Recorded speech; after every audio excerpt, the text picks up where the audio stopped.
Donc, merci à tous d'être présents ce soir pour assister ou pour participer au débat du quatrième opus de la 14e édition de notre festival Cinéma et Droits de l'Homme, sous une forme très particulière, évidemment, en ces temps de Covid.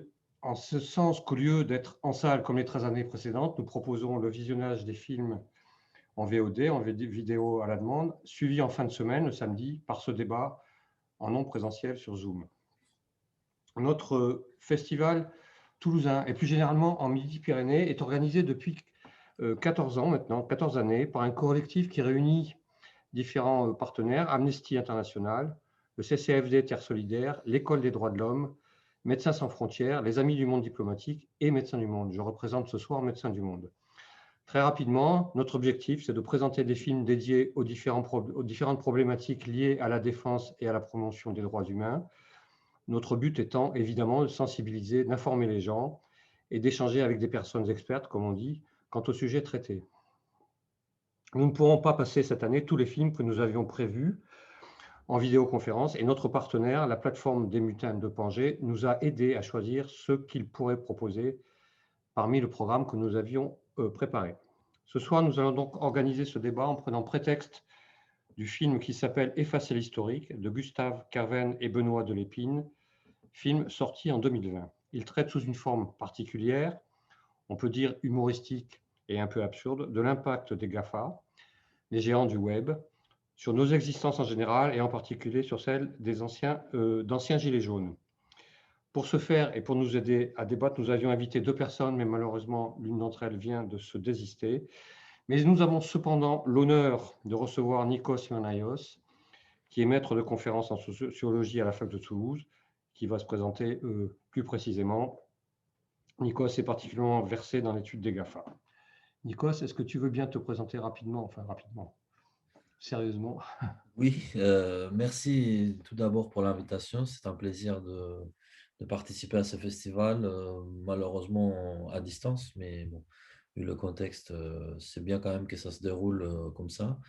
Donc, je m'appelle Nikos Mernios, je suis maître de conférence. Je précise que mon domaine, c'est ce qu'on appelle à l'université sciences de l'information et de la communication.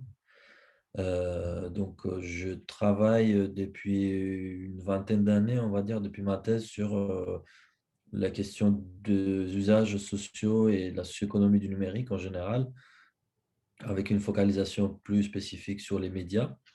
Et c'est vrai que j'ai écrit un livre qui s'appelle Les GAFAM contre l'Internet, dans lequel je faisais une critique de l'économie politique de ces acteurs monopolistiques.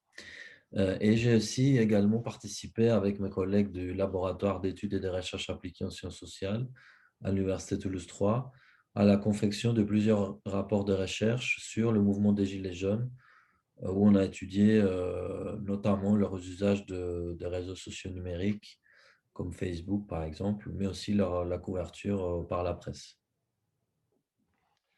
Ok, merci. Alors, Effacer l'historique n'est pas un film tout à fait consensuel. Certains l'adorent, d'autres ne l'aiment pas. N'empêche, il traite de problèmes capitaux qui interrogent la citoyenneté face au monopole numérique hyperpuissant, au contrôle de nos données personnelles et peut-être à un certain formatage de nos comportements sociaux. C'est aussi un film dans lequel on peut acquérir un antivirus gratuit à 14 € par mois ou dans lequel les abeilles tombent comme des mouches. C'est pour parler du ton du film que je dis ça. Vous pourrez participer au débat, évidemment, poser des questions, soit oralement. Je pense qu'on n'est pas trop nombreux, donc on va pouvoir faire comme ça, en vous signalant comme voulant parler. Hein, où il faut aller sur le petit icône qui s'appelle réaction et cliquer sur lever la main. Vous voyez, donc la main s'est levée chez moi et donc voilà, je vous demandais la parole comme ça. Ou sinon, vous pouvez aussi poser des questions sur le chat, hein, en écrivant directement votre question. Bon, pour lancer la discussion ou la présentation, je demanderai à Nikos donc en quoi, selon lui, ce film particulier pose bien ou pas d'ailleurs le cadre des phénomènes que nous allons étudier, que nous allons débroussailler. Pardon. Nikos, tu peux, voilà, à vous. Oui, merci Philippe. Donc, déjà pour commencer, puisqu'on est en discussion, on va dire, un peu informelle entre nous, Je tiens à faire remarquer que j'ai aimé les films. Peut-être que d'autres personnes ici, c'est pas le cas, on pourra en discuter. C'est quand même, intéressant de parler de ce type de ce genre de film, de cette approche-là. Moi, j'aime bien cet humour, un peu caustique de Caverne et de Lépine et j'aime beaucoup aussi leurs autres films et je trouve, alors je suis absolument pas spécialiste de cinéma, évidemment, mais je trouve quand même qu'ils ont une façon de de traiter, leurs personnages avec, à la fois un regard, dur, parce qu'il y a quand même un regard dur sur les personnages, sur leurs aspects, loufoques, absurdes et cetera, mais aussi avec beaucoup de tendresse. Donc on voit bien qu'effectivement c'est une approche, qui se met au niveau de personnages, qui s'insèrent dans leur vie quotidienne et c'est ça qui m'a moi le plus plu, dans le film, notamment par rapport à la question du numérique, parce qu'en fait, il y a plusieurs questions il y a plusieurs thèmes, on va dire, dans le film. Il y a effectivement le thème des technologies numériques, mais il y a aussi, petit à petit, on apprend que ces gens-là étaient des gilets jaunes, qui se sont rencontrés dans le rond-point. On voit qu'ils ont une certaine nostalgie du lien social qu'ils ont créé à ce moment-là et qui sont en train de perdre. Donc, il y a aussi la question des gilets jaunes, des effets de ce mouvement, que ce mouvement a pu avoir dans certaines couches sociales. On pourra peut-être évoquer cette question, même si Pierre n'est pas avec nous. Il aurait pu porter un regard là-dessus. Pour ce qui est de la question du numérique, moi, ce que j'ai aimé, en fait, dans le film, c'est, sa façon d'aborder toute une palette des questions, sur lesquelles je reviendrai après, mais en se mettant à un niveau des gens. C'est-à-dire qu'il montre, en fait, comment ces technologies, aujourd'hui, s'immiscent finalement dans leurs rapports sociaux, dans leurs rapports, économiques, dans leurs rapports familiaux, dans leurs rapports amoureux, parce qu'on a la question de la sextape évidemment qui est centrale et comment, à la fois ces technologies, heu, viennent, disons compléter, on va dire, un système, socio-économique qui se développe par ailleurs, puisque ces technologies ne sont pas elles-mêmes à l'origine du système économique, du capitalisme néolibéral qui nous entoure. Mais évidemment, comme tu l'as dit, dans un rapport dialectique avec la question sociale, elles influent aussi sur notre façon de faire, sur notre façon de s'exprimer, à la fois publiquement. Donc, c'est la question de la citoyenneté que tu as soulevée. Comment on s'exprime dans l'espace public, comment on développe un mouvement social, par exemple, mais aussi dans la plus grande intimité, voilà, comment on devient un réalisateur pour de photos ou des films pour vendre son canapé, par exemple. Ça, c'est des choses, je pense, que tout le monde ici a vécu. Donc pour, essayer un petit peu de regrouper les différents thèmes que je trouvais intéressants dans cette introduction bref que je vais faire et puis après, évidemment, le mieux, ça serait de pouvoir en parler. Il me semble qu'une question qui est centrale, dans le film et que moi je trouve particulièrement pertinente, c'est la question du travail. Il y a différentes manières, dont le film aborde, le travail. Il y a d'abord ce personnage évidemment qui est, une, qui fait le travail de chauffeur pour Uber ou pour une société de ce type, et donc qui est à la recherche désespérée de sa quatrième, cinquième étoile, enfin décoller de la première étoile des évaluations. Là, on voit bien comment ces acteurs-là, en fait, sont venus quelque part remplir un vide en prenant acte du fait que des grandes parts de la population sont dans une situation précaire. Et donc, on leur propose en échange de cette précarité, enfin, afin de pallier à cette précarité, on leur propose ce mirage de l'auto-entrepreneuriat, du fait d'être indépendant, d'être collaborateur, comme disent la novlangue managériale, mais sans préciser au départ, et ça, les gens ils découvrent après, qu'ils soient des livreurs pour Deliveroo, des chauffeurs pour Uber, ils découvrent ensuite qu'ils sont complètement dépendants de ces applications et du dispositif technique, et en l'occurrence, de la manière dont ce dispositif technique va hiérarchiser les différents fournisseurs de services, puisque en fait, c'est l'application qui, en quelque sorte, devient leur patron et décide à leur place quel niveau de salaire, combien d'activités ils vont avoir, etc. Donc ça c'est vraiment très contemporain et évidemment, on reviendra, je pense, mais la situation des pandémies n'a fait que renforcer l'emprise de ces acteurs. On le voit avec les livraisons des repas à domicile, etc.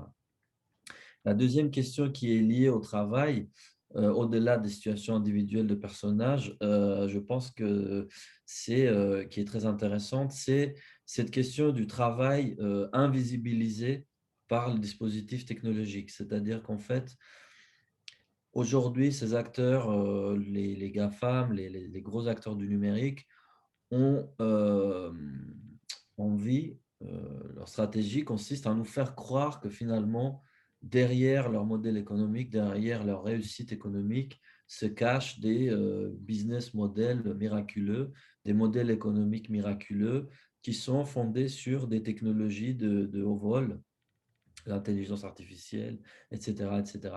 Mais en fait, quand on regarde bien, on se rend compte que derrière ces modèles économiques, au-delà des technologies qui sont effectives, qui existent évidemment, il y a aussi toute une exploitation des travailleurs.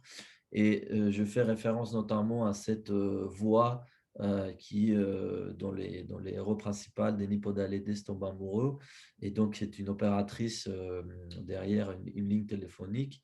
Bon, il va découvrir en fait que c'est une intelligence artificielle, mais en réalité, c'est plutôt l'inverse qui se passe dans la réalité. C'est-à-dire que nous, quand on a affaire avec, par exemple, un dispositif de modération de contenu sur un réseau social, quelque chose qui va, par exemple, nous empêcher de publier une information et qui va censurer une information, on aura tendance à croire que c'est un algorithme, ce qui arrive, mais très souvent derrière, au bout de chaîne, on va trouver des vraies personnes en chair et en os, dont le travail, c'est un travail, ce qu'on appelle le travail de clic, qui sont en fait des modérateurs, qui font un travail répétitif, lassant, qui sont souvent dans les pays du Sud, en Inde, en Chine, au Madagascar, au Maroc, pour la France, qui sont souvent exploités, sous-payés, précaires.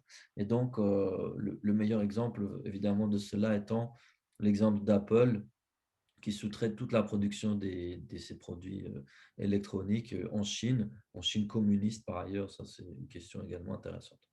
Donc, la question du travail est abordée de différents aspects, à la fois la question de l'exploitation de la précarité, mais aussi de l'invisibilisation d'une masse de travail qui se cache derrière la technologie, d'une masse de travail humaine. La deuxième, évidemment, question, c'est celle de la propriété des données, de nos données personnelles, mais je dirais au-delà de nos données personnelles, de nos données sociales. Parce qu'il y a une nuance à avoir entre données personnelles. Nous, on raisonne en termes de données personnelles. Évidemment, notre photo, nos rapports avec les autres, avec les photos qu'on peut publier, etc. Mais en fait, on se rend compte dans le cas qui est en jeu là, c'est-à-dire la sextape la fameuse sextape qui est donc hébergée dans un data center, on se rend compte que le plus souvent, ces données sont sociales, c'est-à-dire qu'ils ont lien avec, qui sont en lien avec une relation sociale, avec un rapport social. En l'occurrence, c'est un rapport amoureux, mais ça peut être une amitié juste sur Facebook, par exemple, entre deux personnes qui s'échangent des messages. Et ben, cette information-là va constituer une valeur qui va être stockée dans un data center, qui va être exploitée commercialement. Et c'est l'interaction entre les individus qui a plus de valeur que l'individu, l'information sur l'individu seul. Évidemment, ce qui est mis en scène dans le film, c'est à la fois l'appropriation de ces données par les géants du numérique, mais aussi un rapport de force complètement inégal entre nous et ces acteurs-là, entre chaque utilisateur individuel. Et c'est évidemment le but de, de la séquence où Blanche Gardin se rend aux États-Unis dans cet énorme data center qui appartient, on ne sait pas à quel acteur, probablement Google, et qu'elle dit, bah, il y a ma sextape dedans, je la veux. Évidemment, elle, face à ce mastodonte de technologie, on voit bien que le rapport il est complètement inégal. Donc, il y a la question de la propriété, mais il y a aussi la question du rapport de force qui impose en fait un type d'usage, un type d'exploitation de ces informations qui sont à la fois personnelles, mais aussi relationnelles, sociales. Il y a, je dirais, également une troisième question qui est importante. Euh, on en a parlé l'autre jour quand on préparait cette discussion et je pense que c'est Jean-Pierre qui l'a mentionné. c'est la question de la dématérialisation des services et notamment la question de la dématérialisation des services publics, des démarches administratives, etc. Et là, il y a deux problèmes, je pense, qui sont posés. Le premier, c'est qu'on parle de dématérialisation alors qu'en en fait, ça n'est absolument pas le cas. C'est-à-dire qu'effectivement, un formulaire PDF en ligne, donc évidemment, ça fait disparaître le formulaire papier, d'où l'idée de dématérialisation. Mais évidemment, cette information va être stockée dans un data center dans une grosse machine qui consomme beaucoup d'électricité, qui pollue, qui exige énormément de ressources, par exemple de climatisation, euh, de, de refroidissement, qui est fabriqué avec des minerais qui sont extraits en Afrique par des populations surexploitées. Donc en fait, la dématérialisation est complètement théorique. Il n'y a pas de dématérialisation, il y a juste un déplacement du matériel qui n'est plus visible entre nos mains, mais qui disparaît, mais qui advient quelque part ailleurs. Et le problème, c'est que ce déplacement de la matérialité, en quelque sorte, pose le problème du rapport de force, du rapport social qui accompagne le rapport matériel. Parce que des relations de travail, par exemple, peuvent donner lieu à des négociations quand elles sont circonscrites, quand elles sont visibles, quand elles sont circonscrites dans un espace politique cohérent. Mais par contre, quand ces relations disparaissent derrière des milliers de kilomètres des câbles, impliquent différents pays, impliquent des populations dispersées dans le pays du Sud, etc., où il n'y a aucun rapport contractuel, par exemple. Je parle bien des gens, par exemple, qui peuvent traiter ces données derrière les machines. Évidemment, là, c'est très difficile d'établir un rapport de force politique tel qu'on le connaît dans le contexte classique du travail.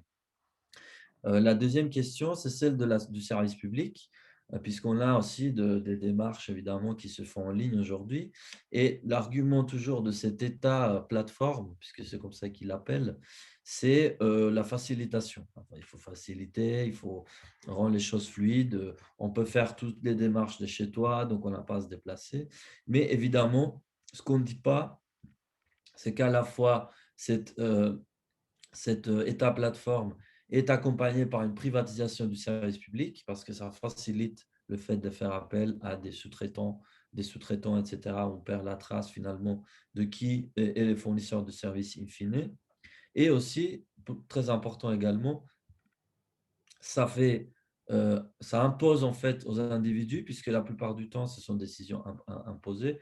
Moi, je suis grec, donc j'ai l'expérience de la Grèce, où pendant la crise grecque, on a complètement imposé sans aucune discussion des démarches administratives, des déclarations d'impôts en ligne, ce qui est un point positif, disons, pour le contrôle de ces process-là, mais qui a été imposé sans aucune discussion et sans aucun accompagnement à la totalité de la population.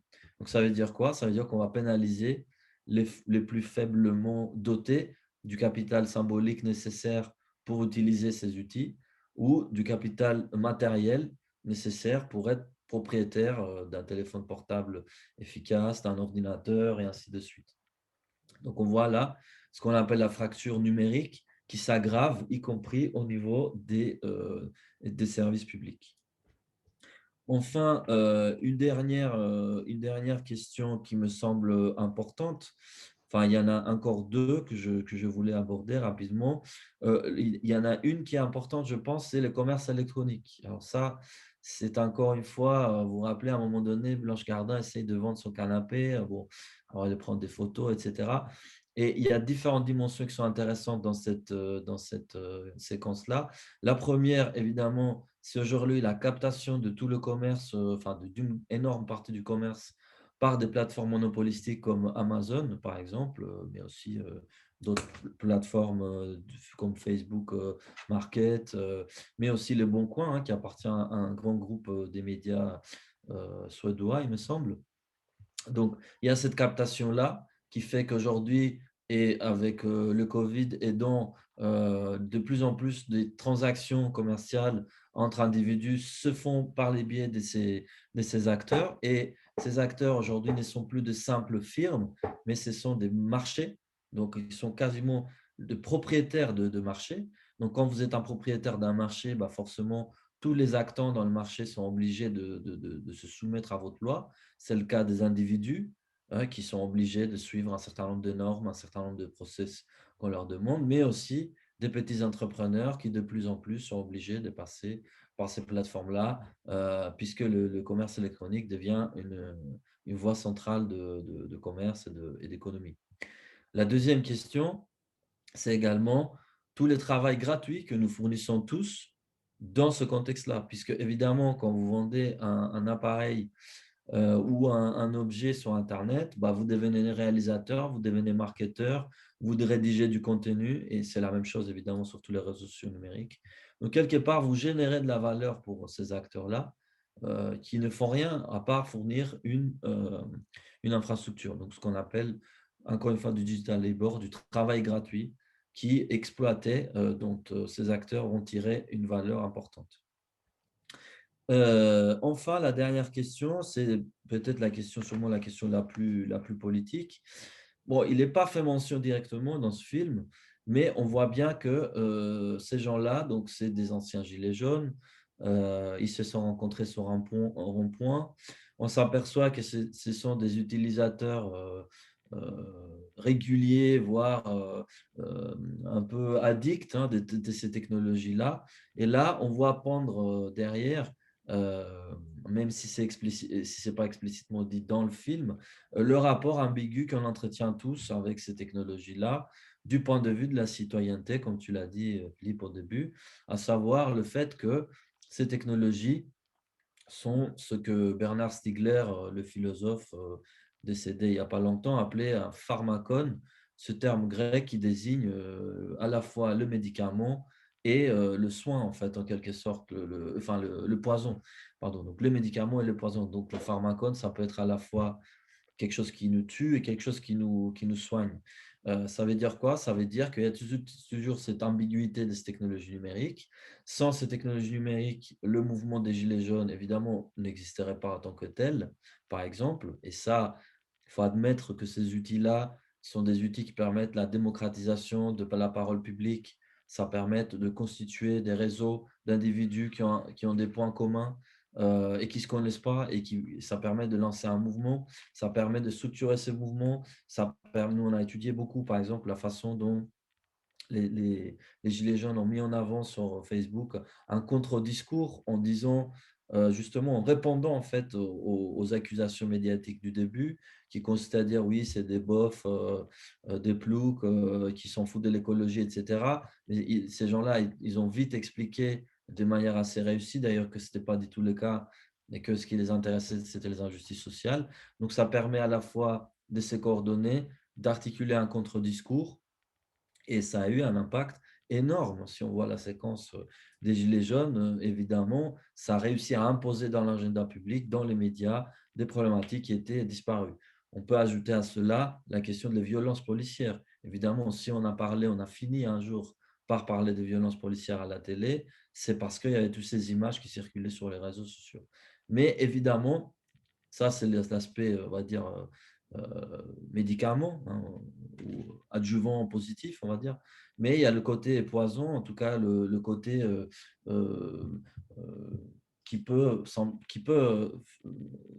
ressembler à une forme d'aliénation, c'est-à-dire le fait que ces outils-là aussi finissent par absorber tous les rapports sociaux, finissent par les conditionner également, finissent par les rendre dépendants. Et on a vu, par exemple, que dans plusieurs reprises, les sites, les pages des Gilets jaunes ont fait l'objet des censures de la part des plateformes qui les ont fait tout simplement disparaître, où ils ont poussé certaines pages, certains acteurs du mouvement social vers une démarche de spectacularisation des mises en scène, etc., qui est évidemment le résultat du dispositif technique.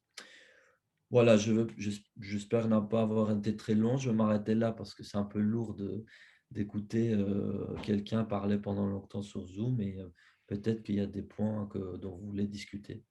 Et merci Nikos pour cette excellente introduction, magistrale, je veux dire. Est-ce que, alors, qui veut poser des questions?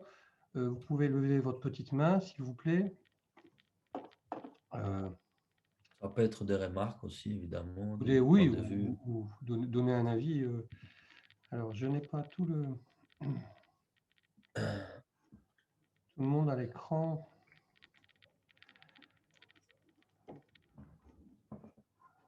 Alors, si personne ne pose de questions, je vais en poser une. La première est la plus dure, sûrement.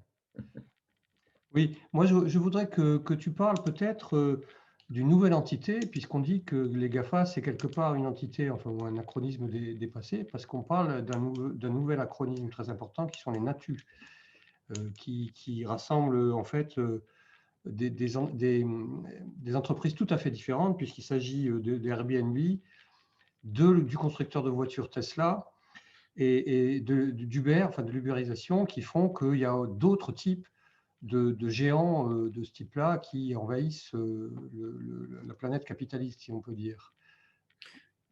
Oui, alors, c'est des entreprises. C'est Alors, pas déjà, exactement la même chose, mais bon.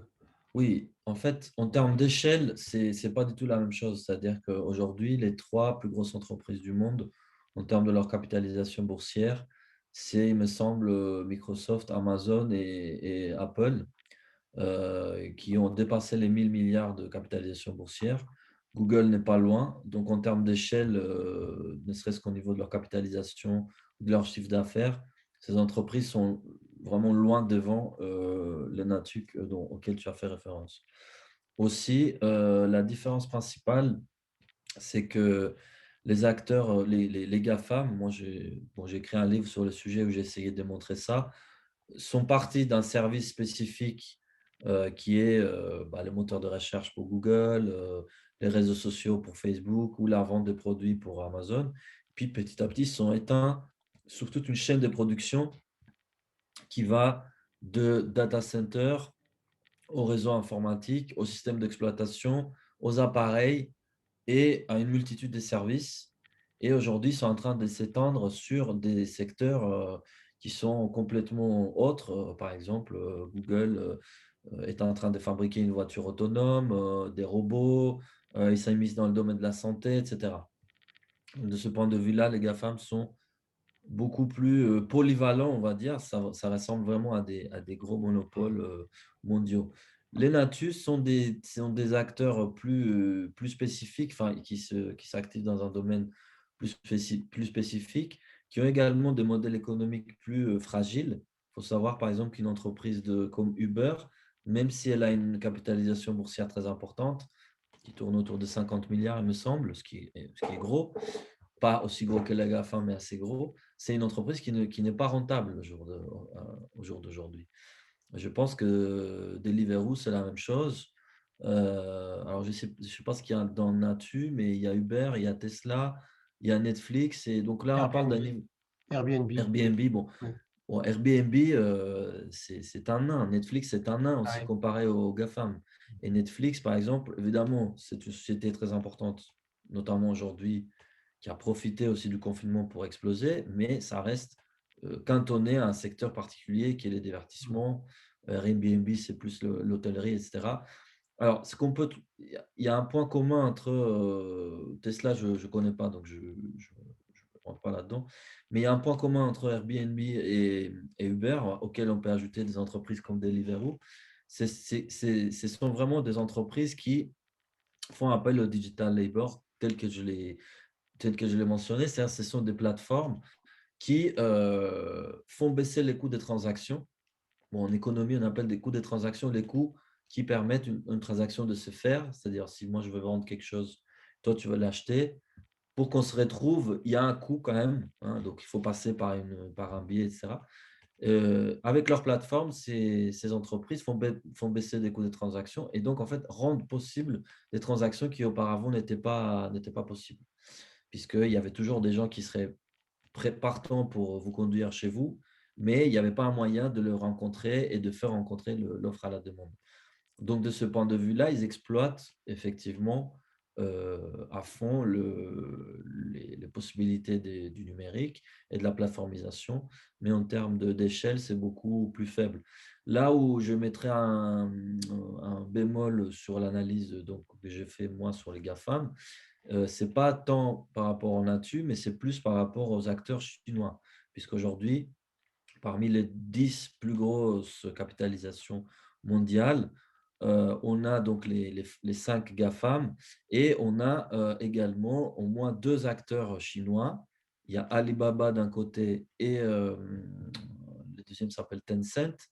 Tencent, il est propriétaire d'un certain nombre de services en ligne, des chats, des réseaux sociaux. Alibaba, c'est le principal concurrent de Amazon, c'est un peu sur le même créneau. Ces acteurs, ils sont énormes en Asie aujourd'hui et ils sont présents également en France pour Alibaba. Et ce qui est intéressant, c'est le rapport ambigu qu'ils entretiennent avec l'État chinois parce que vous avez peut-être entendu parler, bon, il y a eu une polémique. John Ma, qui est le fondateur d'Alibaba, milliardaire chinois, etc., il avait disparu pendant 3 mois parce qu'il a eu quelques accrochages avec l'État chinois. Donc, il a disparu. Il est réapparu 3 mois après. Et on a appris là que l'État chinois est en train petit à petit de prendre le contrôle de cette entreprise. Donc là, on a une configuration différente. Aux États-Unis, les GAFAM, ce sont des entreprises qui incarnent ce néolibéralisme déchaîné du XXIe siècle, de la Silicon Valley, ils sont complètement financiarisés, etc. Ils ont des rapports avec l'État américain, mais qui restent des rapports, on va dire, de bonne amitié, on va dire, puisqu'ils répondent aux demandes de l'État américain.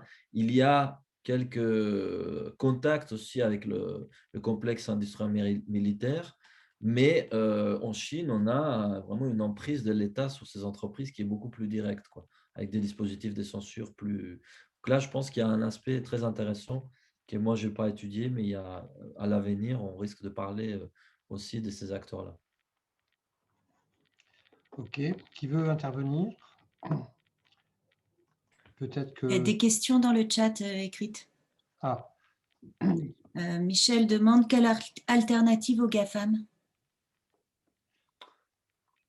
j'ai pas les questions, moi. C'est dans le chat. Oui, mais je l'ai pas, justement. Bizarre. Oui, Il faut cliquer dans Converser en bas. quelles alternatives au GAFAM? Tu as vu, Nicolas? Oui, oui. Alors oui, bon, ça, c'est la question à 20 milliards, je dirais, ou je ne sais pas combien de milliards, euh, qui normalement arrivent en fin des discussions. Mais là, je pense que ça, c'est intéressant parce que quand j'ai fait ce type de débat, il y a quelques temps, il fallait passer par une phase de compréhension, prise de conscience du problème, etc., pour arriver à cette question. Aujourd'hui, cette question arrive très vite. Ce n'est pas un hasard si elle arrive très vite, c'est que la prise de conscience, elle est faite. Et ça, je ne peux que m'en réjouir. Alors, les alternatives. Moi, je pense que la question, ce n'est pas seulement quelles alternatives aux GAFAM, mais quelles alternatives disons, aux outils numériques plus globaux. C'est-à-dire, ce n'est pas une question seulement de se passer des GAFAM, mais c'est aussi une question de comment on peut influer sur le fonctionnement des GAFAM. Je m'explique. Il y a toute une série d'alternatives aujourd'hui aux services des GAFAM qui sont relativement connus. Je vous invite à aller, si vous ne le connaissez pas déjà, sur les sites de Googlisons Internet. Donc, je l'écris sur le chat aussi, qui est un site d'une association qui s'appelle Framasoft, qui travaille avec du logiciel libre et qui s'est fixé un pari fou, mais qui marcherait bien, c'est de proposer des alternatives à chaque service de Google. Donc, vous allez là, vous avez une liste d'alternatives libres qui protègent vos données et que vous pouvez utiliser. Et par ailleurs, il y a tout un argumentaire sur ce site qui est aussi très intéressant, illustré aussi, qui vous donne des arguments, voilà, à la fois pour vous convaincre et puis peut-être pour transmettre ces arguments à d'autres personnes. Il y a ces alternatives-là. Il y a des alternatives aujourd'hui sérieuses pour tous les outils que proposent les GAFAM.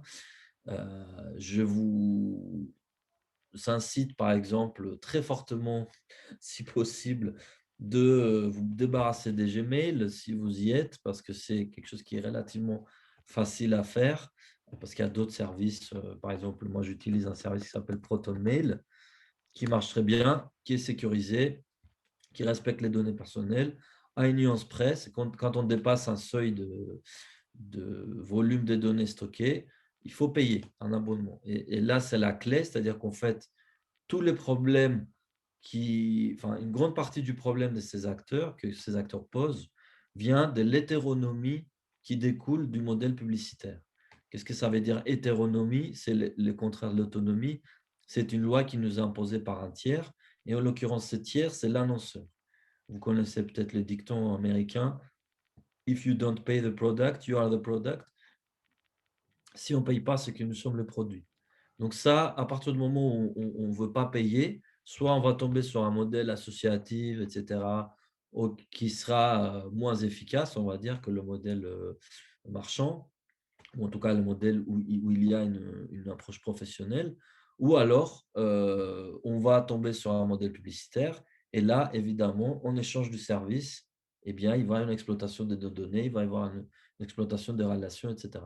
Donc, si on peut remplacer un service gratuit par un service payant, et si on a le moyen, bon, après, ce n'est pas cher, hein, on se prémunit de tout ça. Ça vaut également pour l'information. Évidemment, Mediapart, c'est une information d'une autre qualité que 20 minutes. 20 minutes qui est gratuit.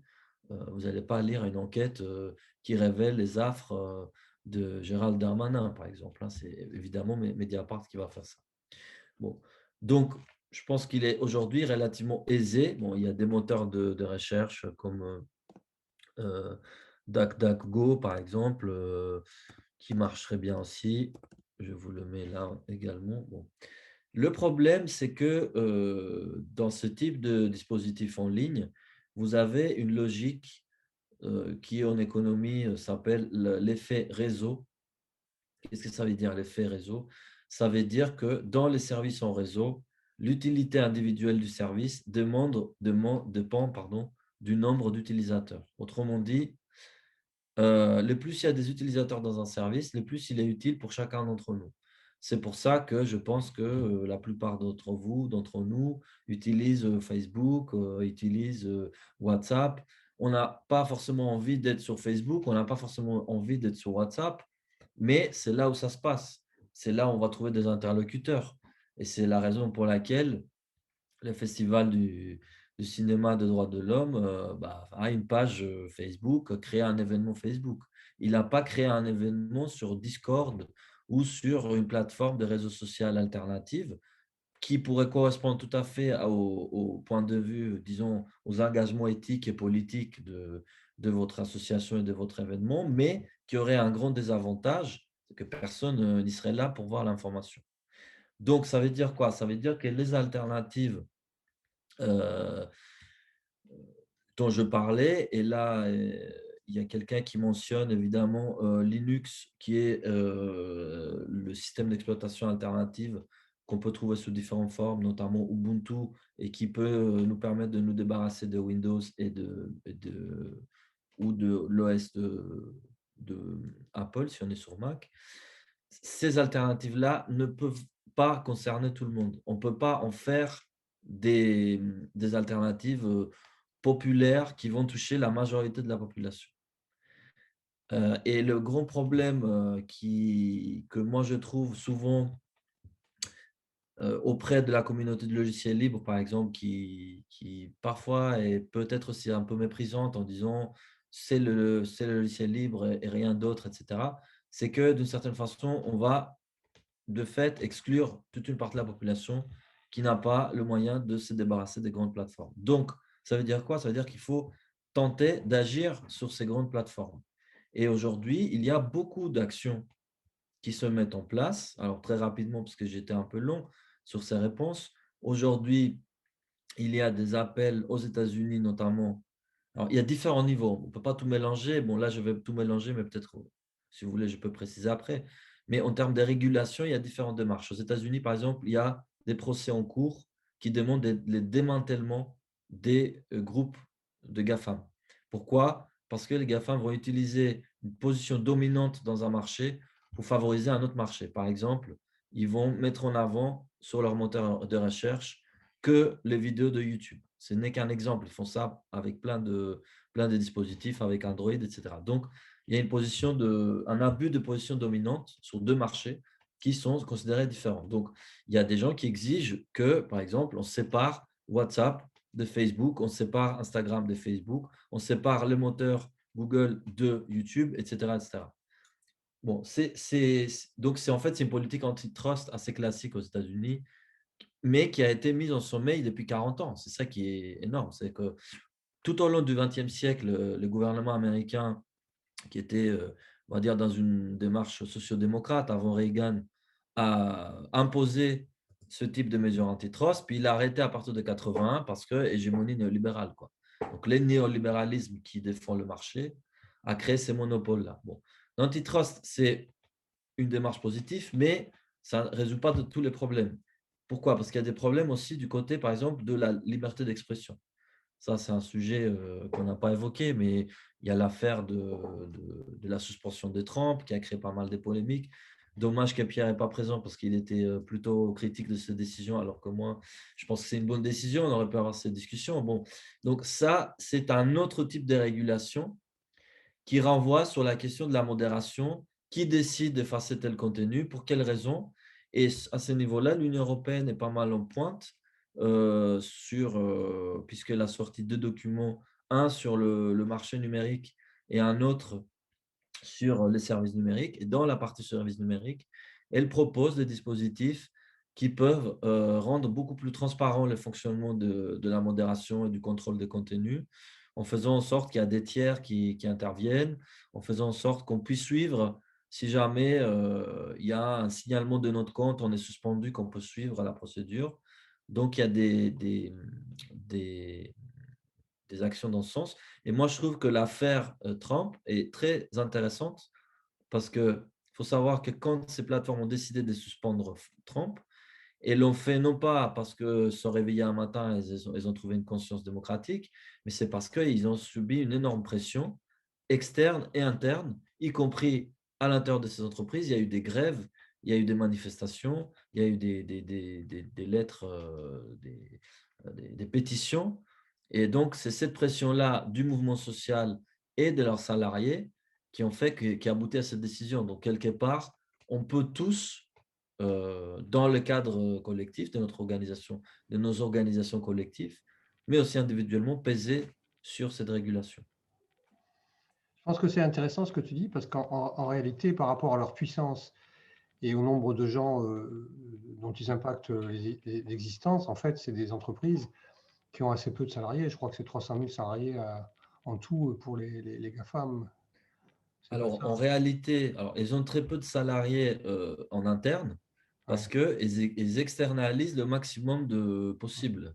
Donc, vous avez par exemple Apple a 80 000 salariés ou 100 000 salariés. C'est la plus grosse entreprise au monde en termes de capitalisation boursière, mais elle n'est propriétaire d'aucune usine parce que les usines sont en Chine et c'est son sous-traitant euh, qui a 1 million de salariés chinois qui fabriquent les ordinateurs. Donc, c'est comme ça, effectivement, qu'ils apparaissent comme ayant peu de salariés.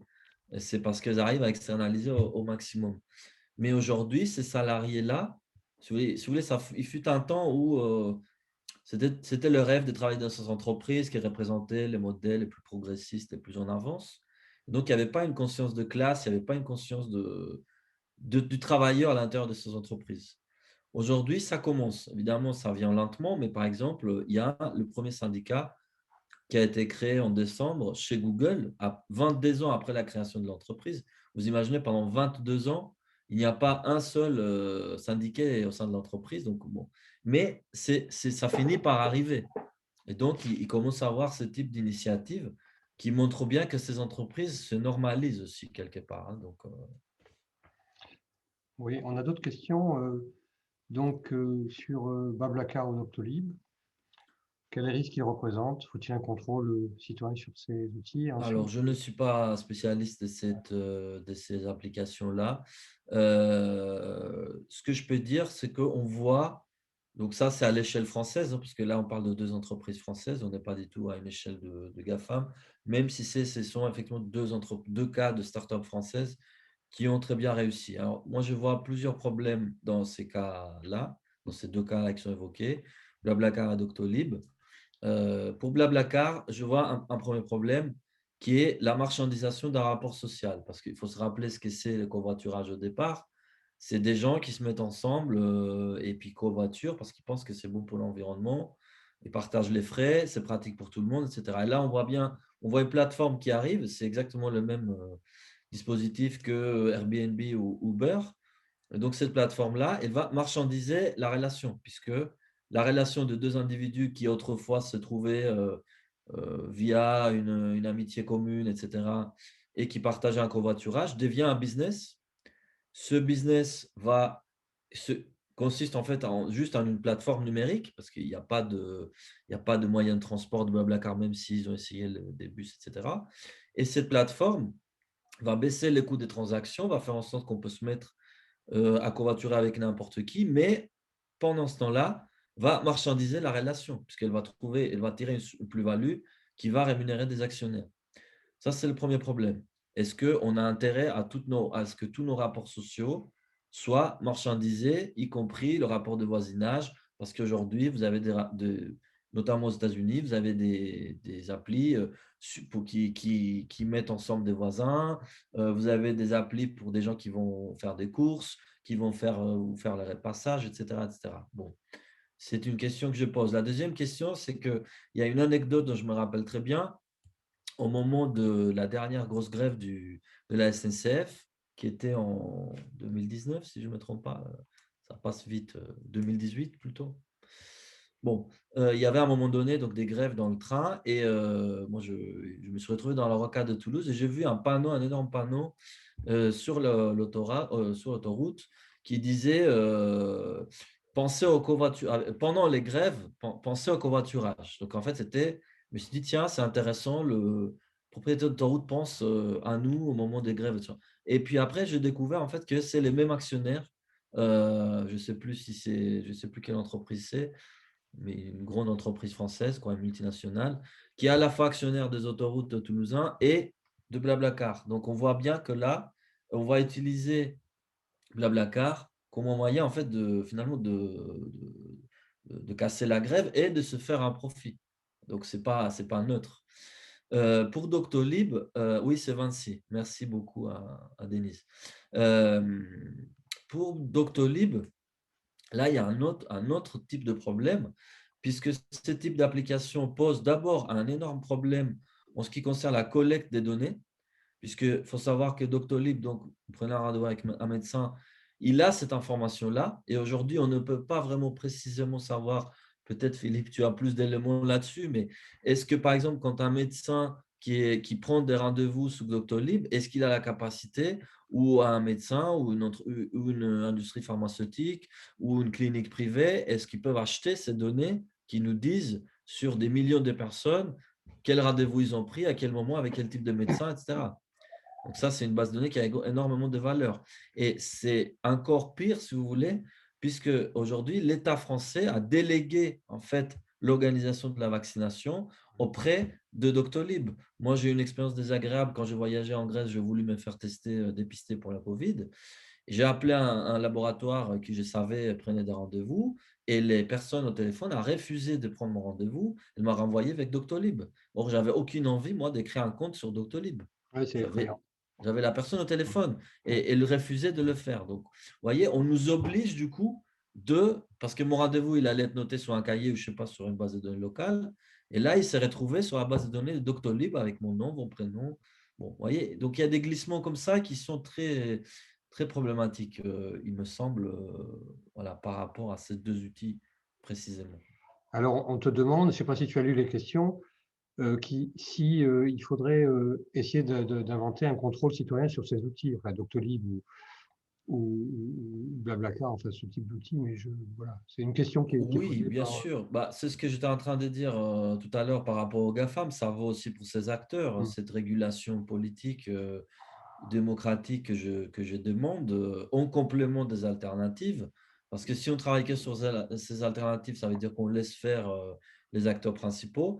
Après, le problème de la régulation, ça c'est un point important que je n'ai pas mentionné tout à l'heure. Et c'est là où, par exemple, j'ai des accords avec François Ruffin, avec Jean-Luc Mélenchon, qui se sont offusqués de la décision de Twitter et de Facebook de suspendre Trump en disant mais c'est pas à ces acteurs-là de prendre ces décisions, il faut une régulation publique et blablabla. Bon, d'accord, mais ça veut dire quoi en fait une régulation publique? Concrètement, ça veut dire des lois. Qui c'est qui vote et qui applique les lois? Ce sont les gouvernements.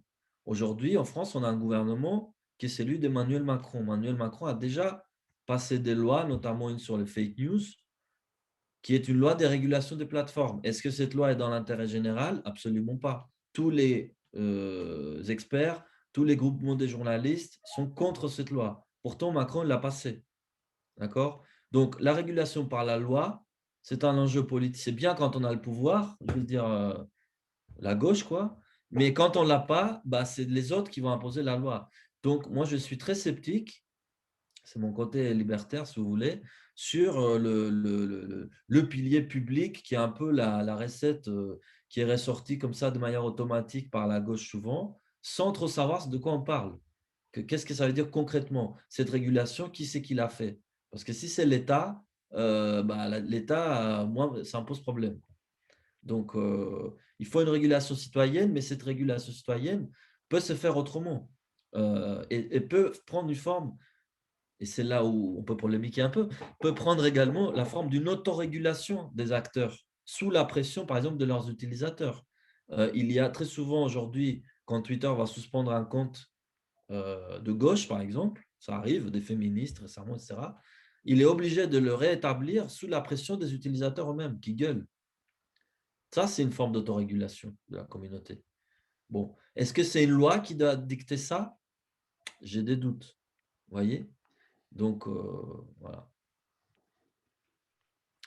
Très vite, je vois donc alternative à Twitter, effectivement, il y a Mastodon.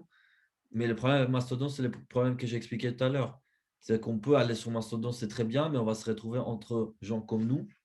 Donc, on n'aura pas forcément une influence dans l'espace public et on va se couper de tout un tas de réseaux qui sont utiles, quoi.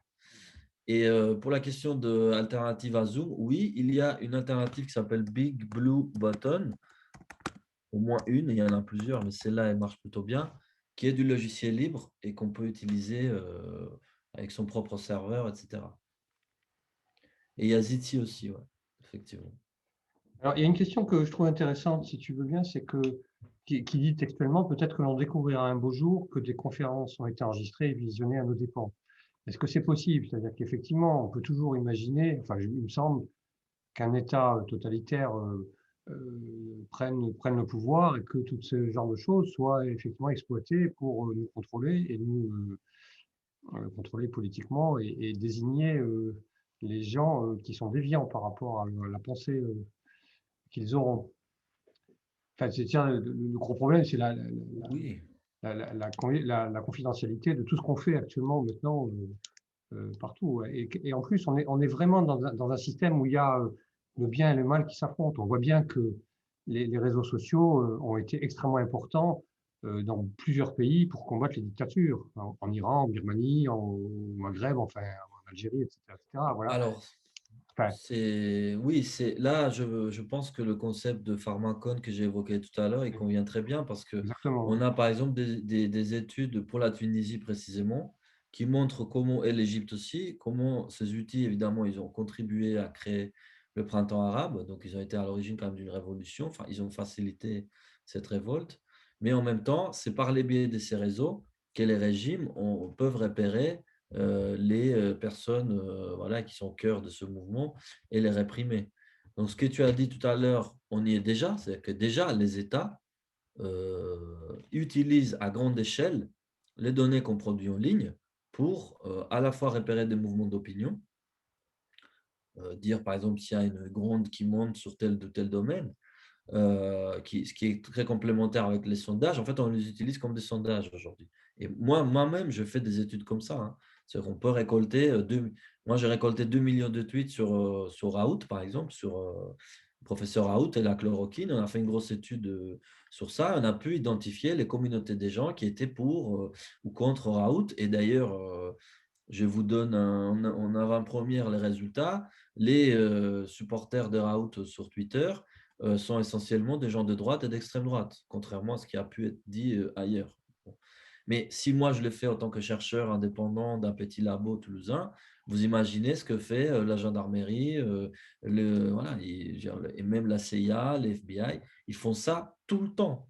Alors, ils peuvent faire ça avec des méthodes qui n'impliquent pas la collaboration des GAFAM, comme nous, mais ils peuvent le faire aussi puisqu'ils ont accès directement aux GAFAM. Et une autre chose qu'il faut savoir, c'est qu'aujourd'hui, il y a des relations directes et stratégiques entre les gouvernements, les États et les services de police, y compris en France, et les chefs de ces entreprises dans le pays en question. Le patron de Facebook France s'appelle Laurent Soli. Je ne sais pas si ce nom vous dit quelque chose. Laurent Soli? Non? Non. Rien? Non. Laurent Soli, en fait, a commencé sa carrière en 2005 en tant que conseiller de Nicolas Sarkozy au ministère de l'Intérieur. Donc, il s'est trouvé du ministère de l'Intérieur. Il est passé à la tête de TF1 ensuite, une fois que Sarkozy a dégagé de la présidence, et il a fini chez Facebook.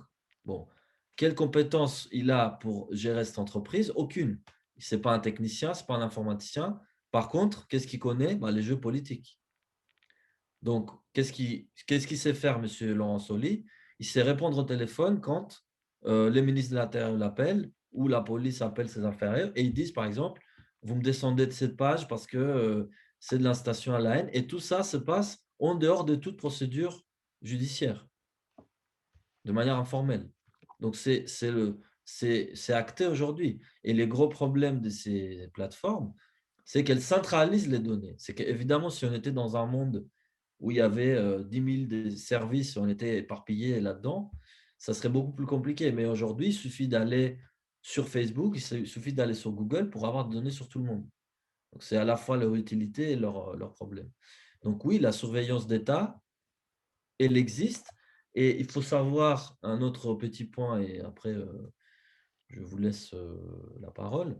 Il faut savoir que toutes les méthodes de propagande politique qu'on observe sur Internet, euh, toute la propagande qu'on a vue au moment de l'élection de Trump, tous les faux comptes, la désinformation, tous les dispositifs qui ont comme objectif d'influer sur l'opinion publique avec des moyens malhonnêtes, ils utilisent des méthodes qui, à l'origine, sont conçues pour la publicité. Donc, au départ, on retrouve encore une fois le modèle publicitaire. La campagne de Cambridge Analytica en faveur de Trump ou en faveur du Brexit n'a fait simplement que mettre en œuvre des méthodes qui sont conçues au départ pour nous vendre, je ne sais pas, des savonnettes ou pour nous vendre des bagnoles, quoi. Donc, il y a donc, ce que je veux dire par là, c'est qu'il y a une coexistence, un lien intrinsèque entre propagande politique et propagande marchande, publicitaire, collecte des données, exploitation des données à des fins commerciales et exploitation des données à des fins de surveillance politique. Ok, tu vois la question de Corinne Bondu, Nikos, là, qui réfléchit à un système de plateforme déconcentrée de petites unités autorégulées connectées en réseau, qui respecterait une charte. Alors oui, bien sûr, moi je suis tout à fait d'accord avec cette architecture décentralisée. Ce que j'essaie de dire, c'est très simple, c'est que ce n'est pas demain qu'on aura 2 milliards d'individus sur Mastodonte ou sur une plateforme décentralisée. Donc qu'est-ce qu'on fait en attendant? Est-ce qu'on arrête d'utiliser Internet? Moi, cette question-là, elle est sérieuse. Je ne ris pas quand je dis ça. Est-ce que, par exemple, on a besoin d'un smartphone? Moi, ma réponse personnelle, c'est non. Je n'ai pas de smartphone. j'ai un ordinateur. Bon. Mais cette question radicale qui consiste à dire, en fait, on peut complètement se passer d'un certain nombre des technologies et d'outils, et c'est une question sérieuse. Je la prends au sérieux. Mais en attendant d'avoir des plateformes alternatives, en attendant d'avoir les lois idéales qui vont nous tomber du ciel quelque part, etc., bah, il faut qu'on agisse à la fois individuellement, collectivement, à l'intérieur, à l'extérieur de ces plateformes, à l'intérieur de ces plateformes, pour les pousser dans le sens qu'on veut. Vous voyez ce que je veux dire? C'est si on résiste aux pollueurs, si on, par exemple, on met la pression sur l'industrie de la voiture, ou si on met la pression sur l'industrie, sur la grande distribution pour avoir des meilleurs produits, c'est pas parce que notre idéal, c'est Carrefour, hein, mais c'est parce qu'on sait que Carrefour, c'est un endroit, ou Auchan ou autre, c'est un endroit où des millions de gens se nourrissent. Donc, quelque part, c'est dans la même logique. À mon sens, faut se battre sur tous les fronts. Et tous les fronts, ça implique aussi d'être dans la bagarre, y compris dans les plateformes. Il y avait une question, pardon Denise, qu'on avait oubliée tout à l'heure, à propos de Gaspard et Linky. Denise demandait où vont les données captées et quelles exploitations futures. Je n'ai aucune idée. C'est un peu ce que... Pardon. Alors, autre question, alors fort intéressante, je trouve. L'autorégulation est une belle idée, néanmoins, a lamentablement échoué concernant, par exemple, Wikipédia. Est-ce qu'on peut dire ça? Je suis pas sûr. Non, moi je ne dirais pas ça. Alors, je Ce- ce- comprends la remarque. Alors, l'exemple de Wikipédia, en fait, il est très intéressant pour deux raisons. La première, c'est que c'est aujourd'hui le seul site, la seule plateforme de grande envergure, d'envergure mondiale, comparable, en fait, qui a un trafic, une audience comparable aux GAFAM, et qui soit non marchande, c'est-à-dire qui n'a pas d'objectif commercial, d'une part, qui soit participatif et qui soit autorégulé, dans le sens où les instances de gouvernance de Wikipédia sont élus, enfin, ce sont des utilisateurs. Bon. Après, on a un gros problème dans Wikipédia, et dont la qualité de contenu, elle est très bonne.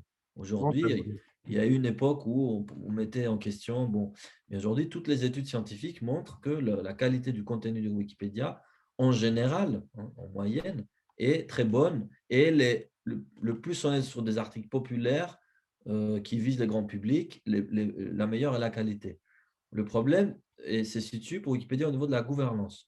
Parce qu'effectivement, il y a une sorte de bureaucratie qui s'est créée, une sorte de nomenclature bureaucratique au sein de Wikipédia. Et effectivement, aujourd'hui, pour faire partie énormément de conflits dans la fondation entre les différents partis, etc. Et aujourd'hui, effectivement, pour faire partie de ceux qui décident de l'avenir de Wikipédia, il faut être un gros bureaucrate, il faut consacrer sa vie, etc., etc. Donc, il y a un dévoiement, évidemment, aussi du principe. Mais pour moi, c'est un exemple qui, au moins, est un exemple qui montre que c'est possible de créer une expérimentation de ce type et qui devienne mainstream. Et je préfère 1000 fois Wikipédia que, je ne sais pas moi, que Instagram, par exemple. Bon, ce n'est pas tout à fait la même chose, mais je veux dire, mais malgré ses défauts, il me semble que le modèle de Wikipédia est supérieur à celui des Oui, plateformes centralisées. je dirais une expérience sur Wikipédia que j'aime beaucoup et que j'utilise beaucoup, toujours avec un esprit critique, il faut toujours regarder, mais qui demandaient de l'aide financière et leur système pour payer, ça marchait pas. C'était quand même assez rigolo. Ça marchait pas du tout, hein. Bon, j'ai fini par réussir à payer un peu, mais au début, quand j'ai essayé, ben, je voulais pas donner des grosses sommes et des sommes de soutien, quoi. Ça marchait pas. Mais c'est le seul exemple aujourd'hui d'un site qui a une telle audience, on parle de millions, milliards de pages consultées dans le monde, qui ne soit pas financé par la pub. C'est quand même Oui. un point important.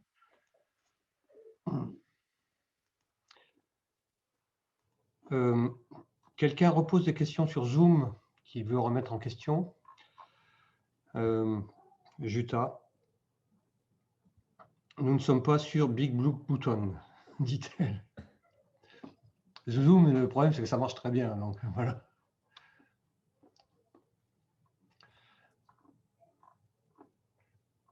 Ouais. Et nous, on use et on abuse de Zoom à l'université. Donc, Mais on utilise aussi Big Blue Button également. Moi, j'ai quand même une question.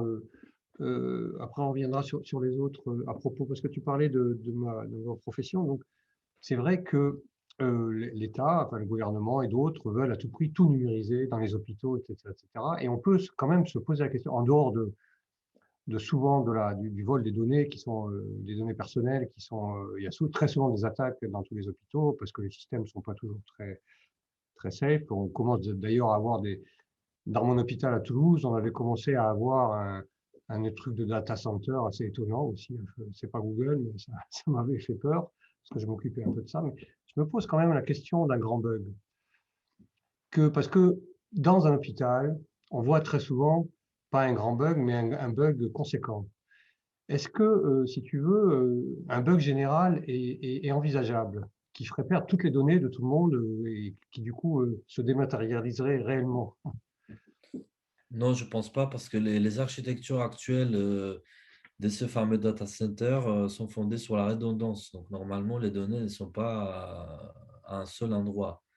Elles sont à plusieurs endroits et souvent dans des réseaux qui sont séparés justement pour éviter ce type de problème. Donc, après, je ne suis pas technicien, mais à ma connaissance, c'est quand même un problème qui est pris en compte.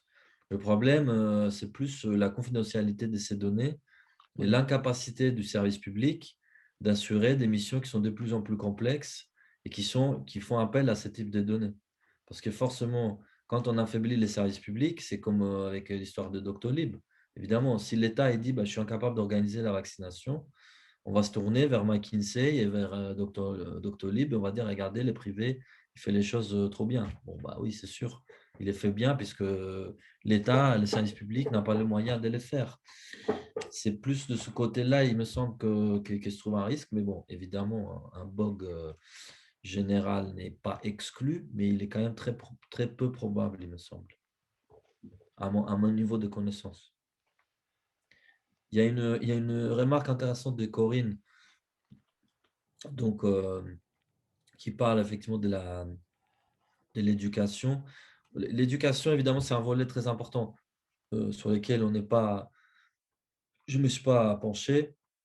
Personnellement, j'interviens dans un master de qui prépare des étudiants au concours d'enseignants et des documentalistes. Donc, c'est une dimension, l'éducation aux médias, l'éducation aux médias numériques qui est très importante. Et voilà, on est nombreux à tenter de faire passer cela. Et effectivement, là-dedans, on peut inculquer de valeurs, de biens communs, de décentralisation, etc. Le problème, c'est que notre pouvoir, notre puissance de feu, en termes d'éducation, en termes d'école, en termes d'université, est faible finalement comparé à la puissance de feu de ces acteurs-là. Puisque, évidemment, les ressources du service public sont de plus en plus limitées. Les heures, par exemple, consacrées à l'éducation aux médias sont de plus en plus, se sont diminuées. Les professeurs documentalistes qui, dans les écoles, dans les lycées, dans les collèges, assurent une grande partie de l'éducation aux médias, ne sont même pas reconnus en tant que professeurs. Aujourd'hui, M. Blanquer a décidé de donner une prime et à exclure les professeurs documentalistes parce que selon lui, ils ne sont pas présents devant les élèves, ce qui est une grosse blague. Donc, voilà, évidemment, c'est une partie de la solution, mais pour cela, il faudrait un gigantesque effort qu'on n'a pas aujourd'hui. Et on a plutôt le contraire. On a par exemple des universités qui vont faire appel à Google pour gérer leurs mails. On a des écoles publiques qui vont faire entrer Facebook ou Google pour faire des formations. Donc en fait, et même, je me rappelle, il y avait un projet de formation des chômeurs en numérique d'État, quoi, hein, qui était lié à Pôle emploi, il me semble, qui était sous-traité à Google, qui faisait ça gratuitement. Bon, évidemment, il le fait gratuitement puisque ça lui permet de capter des données, de capter une clientèle. Bon, est-ce que c'est le rôle de l'État de sous-traiter ça à Google? C'est toujours, on revient. C'est pour ça que, si vous voulez, pour peut-être aller vers une conclusion, moi, je suis mal à l'aise dans les discussions qui vont séparer le numérique du reste de la société et des problèmes politiques. Parce qu'on ne peut pas, à mon sens, c'est mon point de vue, ça se discute évidemment, mais à mon sens, on ne peut pas résoudre le problème du numérique comme on ne peut pas résoudre le problème écologique dans le cadre du capitalisme et plus particulièrement du capitalisme néolibéral ou post-néolibéral. Si on ne met pas en cause les principes qui régissent l'économie, la société et la politique aujourd'hui, mais dans le sens très large, on n'arrivera à rien. On ne va pas tout d'un coup, par magie, réguler les GAFAM, faire en sorte qu'on utilise tous des outils décentralisés, etc., alors qu'à côté, euh, toute la société est sous l'emprise des financiers et de leurs amis, quoi. Bon. Donc, il est impératif de poser cette question dans le cadre plus large et de ne pas hésiter à mettre les pieds dans le plat, ce que je fais régulièrement, et dire, voilà, le problème, c'est le capitalisme. Ce n'est pas la technologie, ce n'est pas les outils, ce n'est pas les services en soi, c'est ce que le capitalisme en a fait.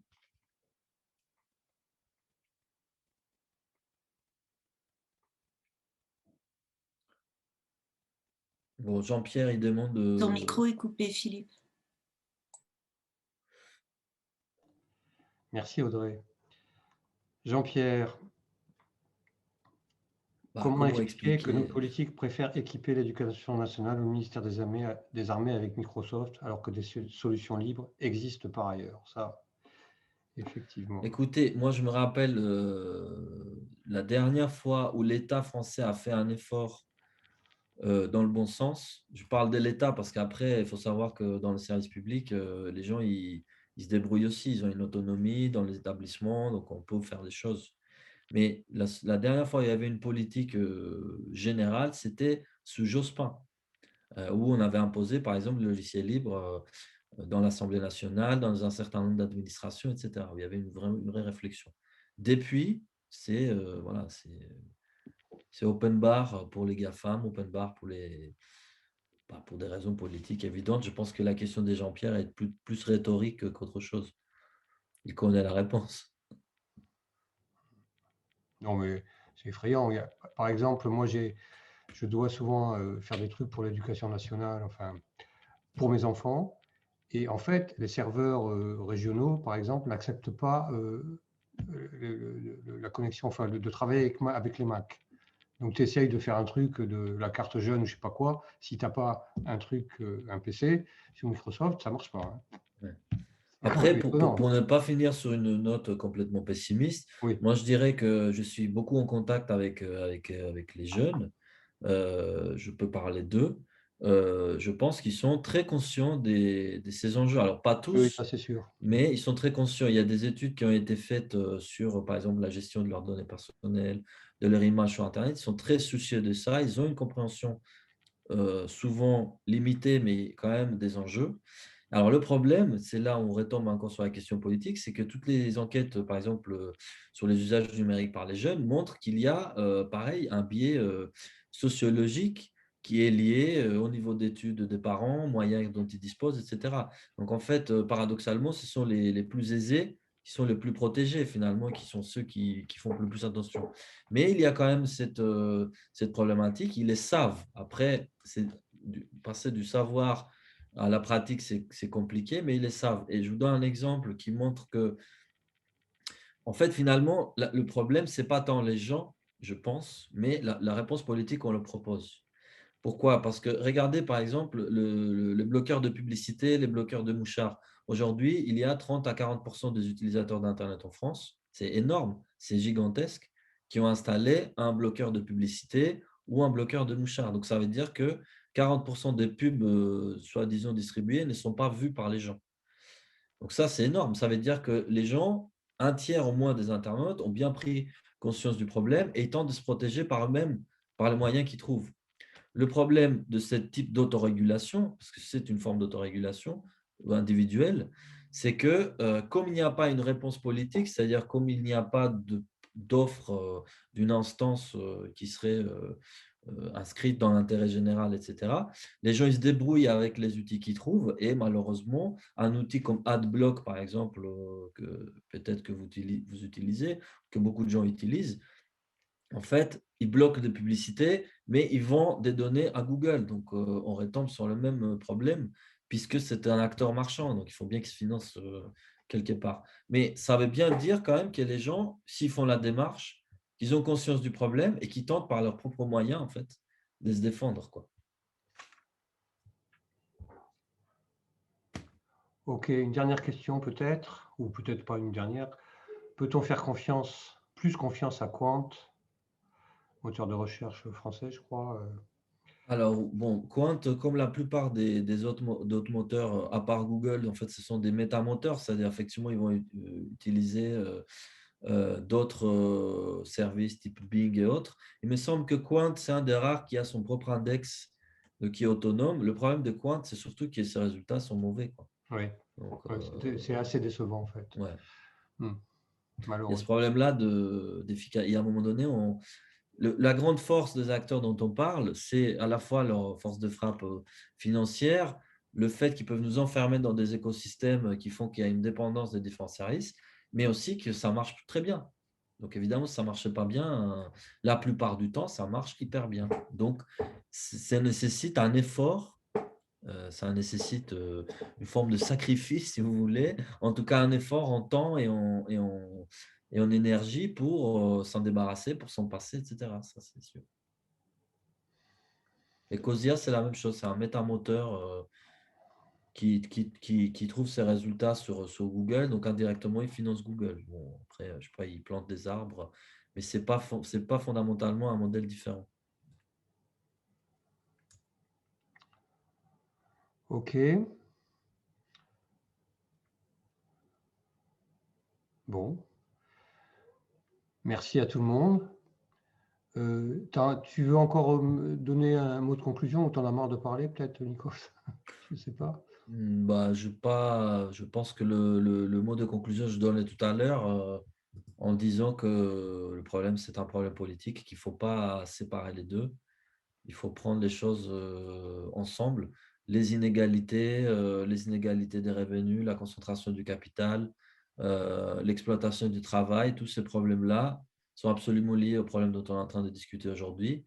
Et les problèmes dont on est en train de discuter aujourd'hui ne se résoudra jamais tout seul si on ne touche pas aux autres dimensions qui sont également sociales, politiques, écologiques.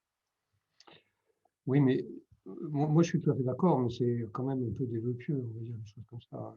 Pieux, non, peut-être pas pieux, mais enfin, Non, moi je le vois comme une lutte en fait. Donc c'est une lutte oui, d'accord, de tout d'accord. le temps. Donc ça n'arrête pas. Ça nécessite de l'organisation, de la détermination. Bon, c'est pas facile, mais il faut rester optimiste. Sur la dernière question, donc une petite astuce que je vous donne, c'est moi j'utilise actuellement un navigateur qui s'appelle Brave, qui est un navigateur libre et qui bloque toutes les publicités et qui est très efficace. Après, il y a Firefox que vous devez connaître aussi, qui est très bien. Mais Brave, moi, je suis assez satisfait. Merci à tous. Grand merci à Nikos pour la clarté, la matière et comment dire, la précision de tes interventions. À bientôt à tout le monde. Bonne soirée et bon dimanche. Au Salut revoir. Nikos. Au revoir.